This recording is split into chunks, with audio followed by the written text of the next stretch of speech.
The Shadow in the Woods. The year was 2018. Sarah, a night shift nurse, found herself with an unusual amount of downtime. Her husband, Mark, a long-haul truck driver, was on a cross-country run, leaving her alone in their isolated cabin bordering the vast Redwood National Park in Northern California. The silence of the woods at night was usually comforting, a symphony of rustling leaves and distant animal calls. But lately, it felt different, heavier. It started subtly, a fleeting shadow at the edge of her peripheral vision.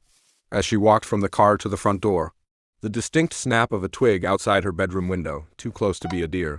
She brushed it off as an overactive imagination, fueled by too many true crime podcasts. Then came the internet rabbit hole.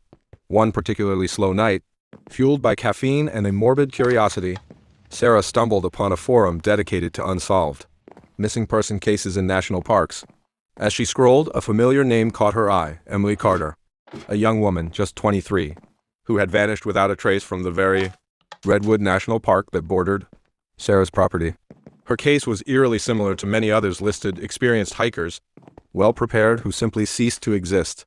What really made Sarah's blood run cold was a specific detail mentioned in a few comments. Witnesses reported seeing Emily arguing with a man near a rarely used trail, a man described as having an unsettling stillness in his eyes. More unnerving, several other missing persons reports in the same region, going back decades, also mentioned a similar description of a man seen with the victims just before they disappeared, a man who seemed to belong to the forest itself. The next night, Sarah was jolted awake by the unmistakable sound of something being dragged across her back porch. Her heart hammered against her ribs. She grabbed the heaviest flashlight she owned and crept towards the kitchen window, her breath catching in her throat. Through the glass, illuminated by the faint glow of her porch light, she saw it. Not an animal, not a person she recognized.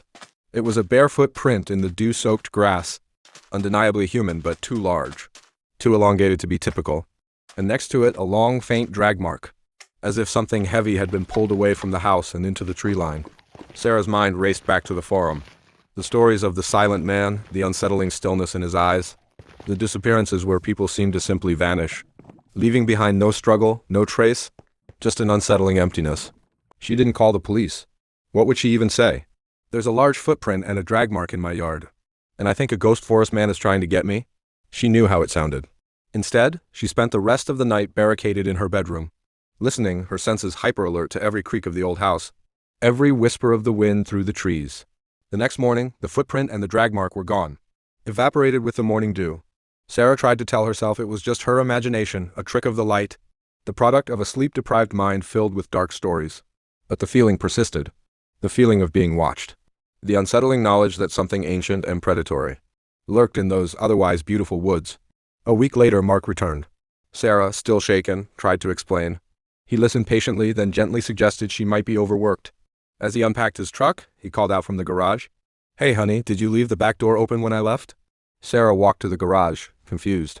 "No, I'm always careful about that." Mark pointed to a small, hand-carved wooden bird sitting on a shelf near the back door. It was crude, almost primitive, made from a type of wood Sarah didn't recognize. "This wasn't here when I left," he said, picking it up. "Looks like someone carved it. Strange place to leave it." Sarah stared at the bird, her blood running cold for the second time that week. She recognized it instantly from one of the forum posts. A tiny, insignificant detail, dismissed by authorities as a personal memento or an oddity. But on the forum, it was listed as one of the few items consistently found near the last known locations of the missing. A chilling signature, a silent calling card.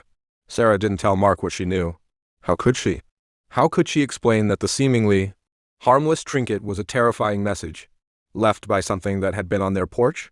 Something that had dragged a heavy, unseen thing into the darkness, something that had been watching her, waiting patiently from the shadows of the woods?